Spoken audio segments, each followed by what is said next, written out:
नमस्कार, स्वदेश एजेंडा देख रहे हैं आप और मैं हूं आपके साथ राखी। एजेंडा में आज बात बांग्लादेश में बिगड़े हालात की, बात बांग्लादेश में हिंदुओं पर हो रहे अत्याचार की, दुनिया भर के हिंदुओं को एकजुटता के भागवत संदेश की और बात बांग्लादेश में हिंदुओं की सुरक्षा के लिए सरकार से गुहार की। दरअसल बांग्लादेश में अगले साल फरवरी में होने वाले आम चुनाव से पहले बिगड़े हालात न केवल हिंदुओं के लिए चिंता का विषय है बल्कि भारत जैसे देश के लिए चुनौती भी।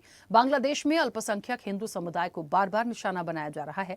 भारत और संयुक्त राष्ट्र मानवाधिकार कार्यालय सहित कई अंतर्राष्ट्रीय संस्थाओं ने इन हमलों पर गंभीर चिंता व्यक्त की है। इस बीच आरएसएस प्रमुख मोहन भागवत ने कहा कि बांग्लादेश में हिंदू अल्पसंख्यक और वहां की स्थिति काफी कठिन है। उन्होंने जोर दिया कि अपनी अधिकतम सुरक्षा के लिए वहां के हिंदुओं को संगठित और एकजुट होना होगा। भागवत ने स्पष्ट रूप से कहा कि हिंदुओं के लिए भारत ही एकमात्र देश है, इसलिए भारत सरकार को बांग्लादेश की स्थिति का संज्ञान लेना होगा और कुछ करना होगा। उधर बांग्लादेश की पूर्व प्रधानमंत्री शेख हसीना ने कहा कि जो कुछ हो रहा है वो सब मोहम्मद यूनुस की वजह से हो रहा है, जिन्हें कट्टरपंथी ताकतों ने न सिर्फ देश से निकलने को मजबूर किया बल्कि सत्ता पर भी कब्जा कर लिया। शेख हसीना ने दो टूक कहा कि भारत और बांग्लादेश के रिश्ते बुनियादी हैं और ये इस अंतरिम सरकार के जाने के बाद भी कायम रहेंगे। उन्होंने संकेत दिया कि लोकतांत्रिक सरकार लौटने पर बांग्लादेश की नीति फिर से राष्ट्रीय हितों और क्षेत्रीय स्थिरता पर केंद्रित होगी। तो वहीं बांग्लादेश की अंतरिम सरकार ने इन घटनाओं को राजनीतिक बताया, न कि सांप्रदायिक,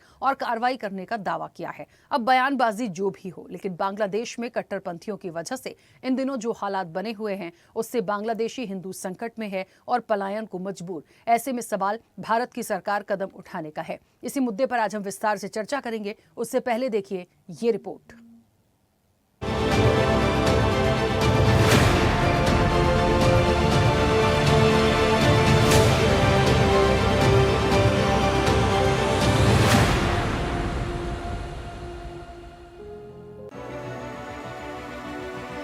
बांग्लादेश में हिंदुओं पर हो रहे अत्याचार को लेकर अब राष्ट्रीय स्वयंसेवक संघ प्रमुख मोहन भागवत ने गहरी चिंता जताई है। मोहन भागवत का कहना है कि पड़ोसी देश में अल्पसंख्यक हिंदू समुदाय को लगातार निशाना बनाया जा रहा है और ये सिर्फ एक देश का नहीं बल्कि पूरी मानवता का सवाल है। उन्होंने अंतर्राष्ट्रीय समुदाय से भी इस मुद्दे पर गंभीरता दिखाने की अपील की है। कोलकाता में संघ के शताब्दी वर्ष समारोह के दौरान बांग्लादेश में हिंदुओं पर हो रहे अत्याचार पर मोहन भागवत ने न केवल हिंदुस्तान की सरकार से हस्तक्षेप करने बल्कि पूरी दुनिया के हिंदुओं से एकजुट होकर बांग्लादेश में अल्पसंख्यकों की मदद करने की अपील की। मोहन भागवत का ये बयान बांग्लादेश में हाल ही में हिंदुओं के खिलाफ हुई हिंसा और वहां के अल्पसंख्यकों की सुरक्षा को लेकर बढ़ती अंतर्राष्ट्रीय चिंताओं के बीच आया है। भागवत ने ये भी दोहराया कि हिंदुओं के लिए भारत ही एकमात्र देश है, इसलिए भारत को उनकी सुरक्षा की जिम्मेदारी लेनी होगी। पश्चिम बंगाल के बारे में उन्होंने कहा कि अगर सभी हिंदू एकजुट हो जाएं, तो राज्य की स्थिति बदलने में समय नहीं लगेगा। सामाजिक दृष्टि से देखने वाला मैं इसका उत्तर ऐसे ही दूंगा, हिंदुओं की दुर्दशा कब समाप्त होगी? वहां माइनॉरिटी है एकदम, वहां जरा कठिन है, फिर भी जो मैक्सिमम बचाव हो सकता है उसके लिए वहां के हिंदू को इकट्ठा रहना पड़ेगा और दुनिया भर के हिंदुओं को अपनी मर्यादा में रहकर उनकी कितनी मदद कर सकते हैं, जो और जितनी कर सकते हैं उतनी सब करनी पड़ेगी, हमको भी करनी पड़ेगी और हम तो वो कर रहे हैं। बाकी हिंदुओं का एक ही देश है, भारत देश, तो भारत की सरकार को इसका संज्ञान लेना पड़ेगा, कुछ करना पड़ेगा।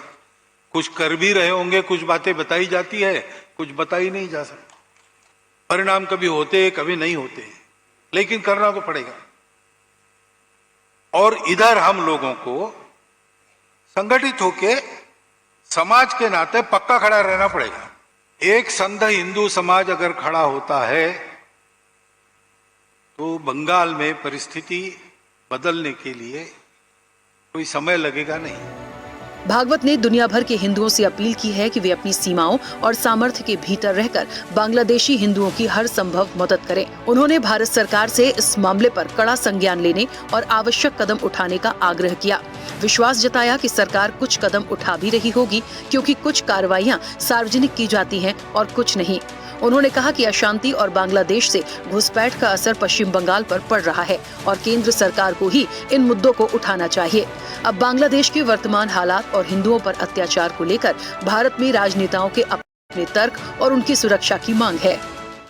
धार्मिक आधार और जातीय आधार पर किसी समाज के द्वारा जिस प्रकार से हम संवाद प्राप्त कर रहे हैं बांग्लादेश में, और एक समाज जो स्वाभाविक तौर से वहाँ माइनॉरिटी में हिंदू समाज है, कई तरह के सूचनाएं प्राप्त हो रही हैं और ये पहले से भी प्राप्त हो रही है। वैसे भी बांग्लादेश का जो राजनीतिक वातावरण है वो अपने आप में अस्त व्यस्त है, और वैसी स्थिति में इस प्रकार की जो अपराध या अत्याचार हिंदुओं पर हो रहा है, ये पूरी तरह से अस्वीकार्य है। ये दुनिया में कहीं भी स्वीकार्य नहीं होता है कि बांग्लादेश में जो अल्पसंख्यकों के साथ, जो हिंदुओं और ईसाइयों के साथ अत्याचार हो रहा है, उसके खिलाफ इस सरकार को आवाज उठानी चाहिए। बांग्लादेश की सरकार के साथ बातचीत करनी चाहिए और पूरा समर्थन देना चाहिए। हिंदुओं से ही हिंदुस्तान। इस मामले में मैं तो कई बार कह चुका हूं कि उन्हें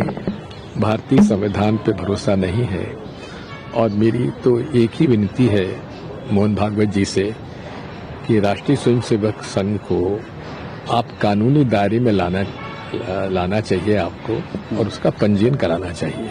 Why is Mohan Bhagwat going to Bengal on the eve of the elections? He represents a cultural organization. Why these political activities? And questioning the Constitution of India has been there. They've been doing this right from the birth of the Constitution. They burnt the effigies of Baba Saheb Ambedkar.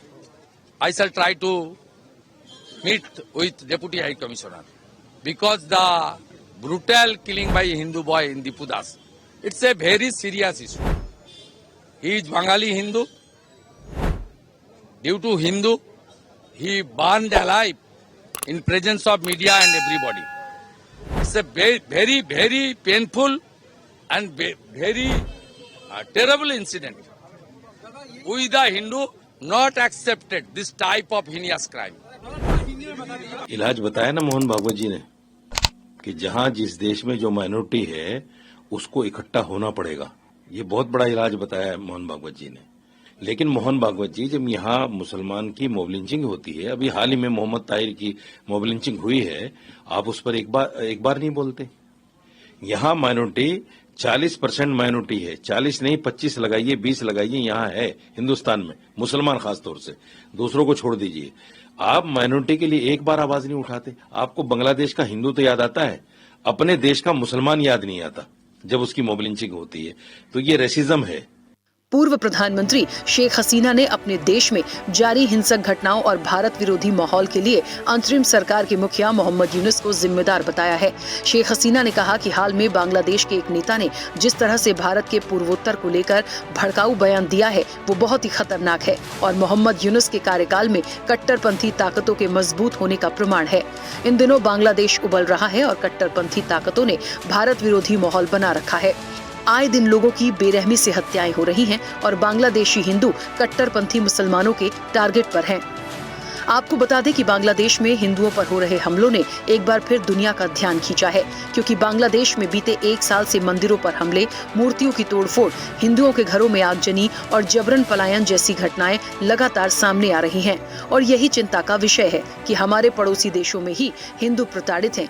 ऐसे में RSS प्रमुख मोहन भागवत ने भारत सरकार को कड़े कदम उठाने के साथ ही अंतर्राष्ट्रीय मंचों से भी अपील की कि बांग्लादेश सरकार पर दबाव बनाया जाए ताकि अल्पसंख्यक हिंदुओं की सुरक्षा सुनिश्चित की जा सके।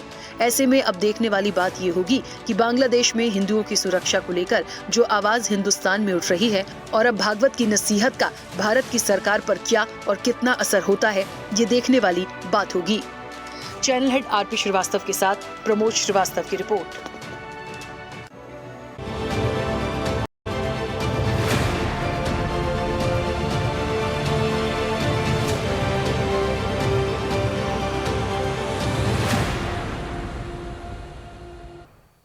ऐसे ही वीडियोस के लिए लाइक करें, शेयर करें, फॉलो करें।